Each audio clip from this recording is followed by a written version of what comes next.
আবারও তোমাদের সামনে একটা ভিডিও নিয়ে চলে এসেছি সেই বাক্যকে বচনে রূপান্তরিত করার জন্য যে নিয়ম। আমি এর আগে দুটো ভিডিও আপলোড করে দিয়েছি। দুটো ভিডিওতে চারটা 8টা নিয়ম আমি বলে দিয়েছি। তো 12টা নিয়মের সাহায্যে আমরা চেষ্টা করব বাক্যকে বচনে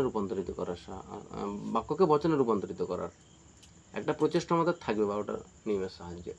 কিন্তু এখানে জানিয়ে রাখি তোমাদের যে এই 12টা নিয়মে কিন্তু যথেষ্ট নয় বাক্যকে বচনে রূপান্তরিত করতে। আমি আবারও বলছি যে এই 12টা নিয়মই কিন্তু যথেষ্ট নয় বাক্যকে বচনে রূপান্তরিত করার জন্য। তো বাক্যকে বচনে রূপান্তরিত করতে গেলে মোটামুটি 12টা নিয়ম যদি তোমাদের জানা থাকে তাহলে তোমরা করতে পারবে। তো অনেক বাক্য আছে যেগুলো কি হয় এই নিয়মের বাইরে থেকে তোমাদেরকে করতে হবে। তো দেখো, তোমরা যারা আগের আমরা ভিডিওটা দেখোনি তারা আমার আগের ভিডিওটা দেখে নাও, তারপরে এই ভিডিওটা তোমরা দেখবে। তো চলো দেরি না করে শুরু করি। আমাদের যে 4টা নিয়ম আছে সেই 4টা নিয়ম আমরা আজকে বলে দেব এবং সেখান থেকে করার চেষ্টা করব। মূলত 3টা পার্টে আমি বাক্যকে বচনে রূপান্তরিত করার যে নিয়মগুলো সেগুলোকে অ্যানালিসিস করে দিয়েছি। 3টা পার্টই তোমরা দেখে নেবে, দেখবে আশা করি তোমরা সব বুঝে গেছো। আর যদি তারপরেও সমস্যা থাকে তোমরা আমাকে জানাবে। তো চলো শুরু করি। দেখো, আমি 9 নম্বর নিয়ম ঠিক এরকম বলছি যে যদি কোনো বাক্যে মাত্রই পদটি থাকে তাহলে বাক্যটিকে অবশ্যই কি করতে হবে, এই বচনে রূপান্তরিত করতে হবে। এবং মাত্রর সঙ্গে যদি নর্থক চিহ্ন থাকে তাহলে বাক্যটিকে ও বচনে রূপান্তরিত করতে হবে। এবং তোমরা অবশ্যই মনে রাখবে যে এক্ষেত্রে কিন্তু উদ্দেশ্য বিধেয়ের স্থান পরিবর্তন করা চলবে না। 10 নম্বর নিয়ম আমি কি বলবো, যে যদি কোনো বাক্যে শতকরা 1 থেকে 99 পর্যন্ত থাকে তাহলে বাক্যটিকে বিশেষ সদার্থক বচনে অর্থাৎ আই বচনে রূপান্তরিত করতে হবে। কিন্তু উক্ত পদের সঙ্গে যদি নবার্থক চিহ্ন থাকে তাহলে বাক্যটিকে কি করতে হবে, অবশ্যই বিশেষ নবার্থক বচনে অর্থাৎ ও বচনে রূপান্তরিত করতে হবে। তাহলে দুটো নিয়ম আমি বলে দিলাম।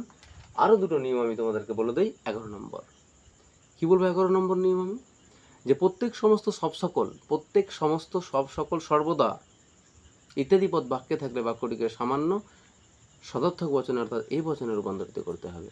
কিন্তু উক্ত পদের সঙ্গে যদি নবার্থক চিহ্ন থাকে অর্থাৎ প্রত্যেক সমস্ত সব সকল সর্বদা নিশ্চিত এই সমস্ত পদের সঙ্গে যদি নবার্থক চিহ্ন থাকে তাহলে বাক্যটিকে কি করতে হবে, অবশ্যই ও বচনে রূপান্তরিত করতে হবে। আমি আবারও বলে দিচ্ছি, প্রত্যেক সমস্ত সব সকল ইত্যাদি পদ বাক্যে থাকলে বাক্যটিকে সামান্য সদার্থক বচনে আর নবার্থক চিহ্ন থাকলে বিশেষ নবার্থক বচনে রূপান্তরিত করতে হবে। আর 12 নম্বর নিয়ম হচ্ছে যদি কোনো বাক্যের উদ্দেশ্যপদ বিশেষ্য কিংবা সর্বনাম হয় তাহলে বাক্যটিকে সামান্য সদার্থক বচনে, যদি নির্দিষ্ট হয় তাহলে সামান্য সদার্থক বচনে, আর যদি অনির্দিষ্ট হয় তাহলে বিশেষ সদার্থক বচনে। আমি আবারও বলছি, যদি কোনো বাক্যের উদ্দেশ্যপদ বিশেষ্য কিংবা সর্বনাম হয় এবং তার সঙ্গে যদি নবার্থক চিহ্ন না থাকে তাহলে বাক্যটিকে এই বচনে, আর নবার্থক চিহ্ন থাকলে কি করতে হবে, ই বচনে। আর নির্দিষ্ট করে যদি বলা হয় কোনো বাক্যের উদ্দেশ্যপদ বিশেষ্য কিংবা সর্বনাম হলো এবং নির্দিষ্ট করে যদি বলা হয় তাহলে সেক্ষেত্রে অবশ্যই কী হবে, এই বচন। আর যদি অনির্দিষ্ট করে বলো তাহলে আই বচন হবে। তাহলে এই 12টা নিয়ম। তো চলো এই নিয়মের মধ্যে থেকে আমরা আজকে বাক্যকে কীভাবে বচনে রূপান্তরিত করতে হয় সেটা একবার দেখে নিব। তো দেখো, আমরা এবার করব কি, যে সমস্ত মানুষ দ্বিপদ জীব। আমি যে 4খানা নিয়ম বলেছি শুধুমাত্র সেই 4খানা নিয়মের মধ্য থেকে আমি করে দেখাচ্ছি। তোমরা অবশ্যই দেখো, সমস্ত আছে।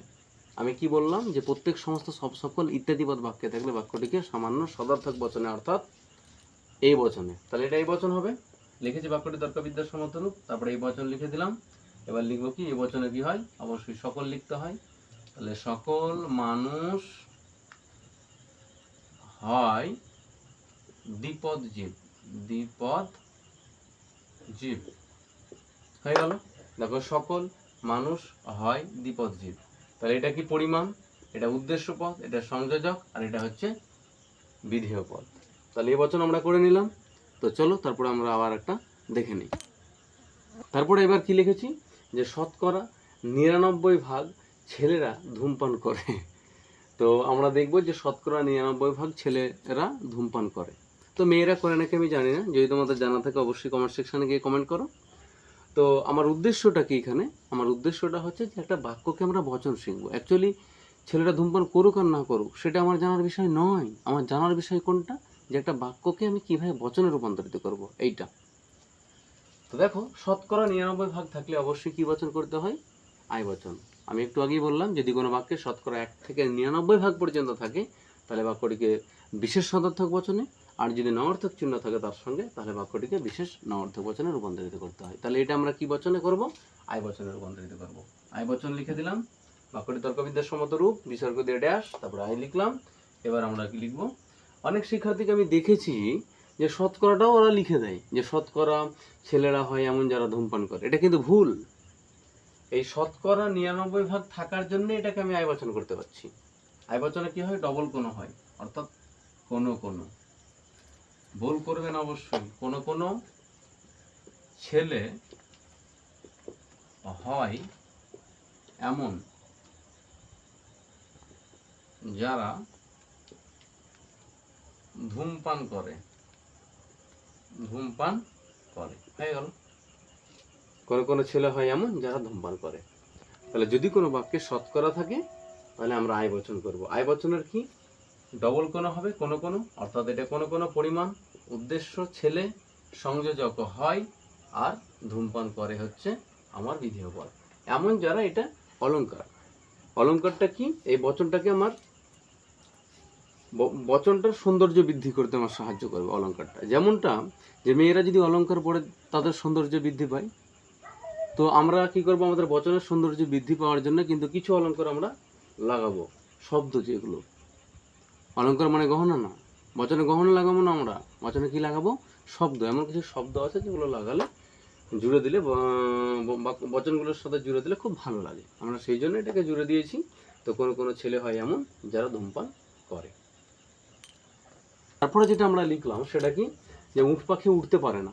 আমি এই ভিডিওতেই তোমাদেরকে বলেছি যে যদি কোনো বাক্যের উদ্দেশ্যপদ বিশেষ্য কিংবা সর্বনাম হয়, যদি কোনো বাক্যের উদ্দেশ্যপদ বিশেষ্য কিংবা সর্বনাম হয় এবং তার সঙ্গে যদি নঅর্থক চিহ্ন থাকে তাহলে বাক্যটিকে সামান্য নঅর্থক বচনে রূপান্তরিত করতে হয়।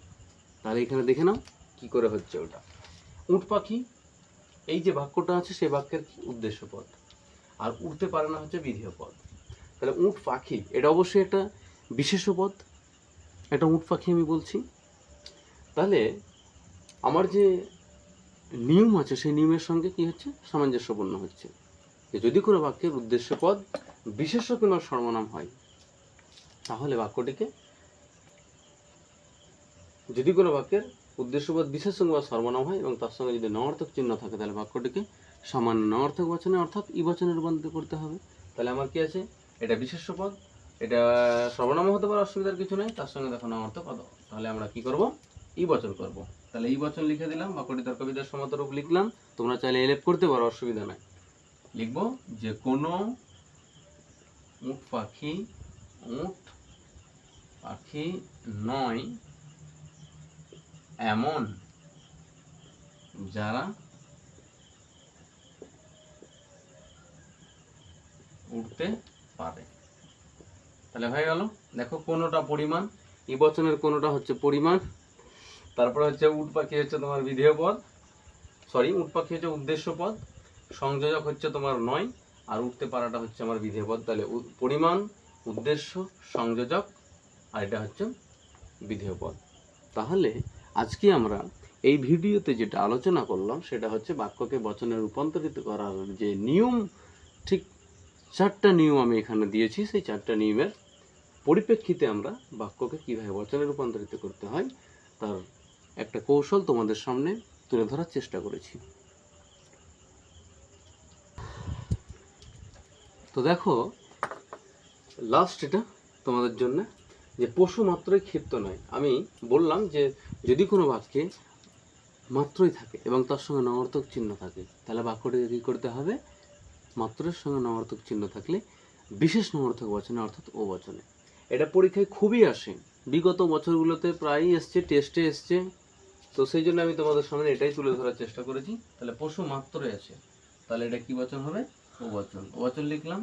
ও বচনের আমরা জানি যে ডবল কোনো হয়, ডবল কোনো, অর্থাৎ কোনো কোনো, পশু, 9 ক্ষিপ্ত। তাহলে এটা হচ্ছে হয়ে গেল, কোনো পশু নাই ক্ষিপ্ত। এই হচ্ছে গিয়ে বিষয়। তো ভিডিওটা শুরু থেকে শেষ পর্যন্ত দেখার জন্য অসংখ্য ধন্যবাদ। যদি কোনো তোমাদের সমস্যা থাকে বাক্যকে বচনে রূপান্তরিত করার যে নিয়মগুলো আমি বলেছি সেই নিয়মগুলোর মধ্যে থেকে করে দেওয়ার চেষ্টা করেছি। এবার নিয়মের বাইরে গিয়ে আমি পরবর্তী ভিডিওতে আলোচনা করব কিভাবে বাক্যকে বচনে রূপান্তরিত করতে হয়। তো তোমরা যুক্ত থাকো আমার এই চ্যানেলটির সাথে, আমাকে তোমরা সাপোর্ট করো, লাইক দাও।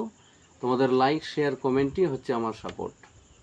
তোমাদের পড়াশোনা ভালোভাবে তোমরা করো, তোমাদের সাথে আমি সর্বদাই আছি। সমস্যা হলে আমাকে তোমরা ফোন করতে পারো, কমেন্ট সেকশনে গিয়ে কমেন্ট করতে পারো, অসুবিধার কিচ্ছু নাই। তো চলো, বাই।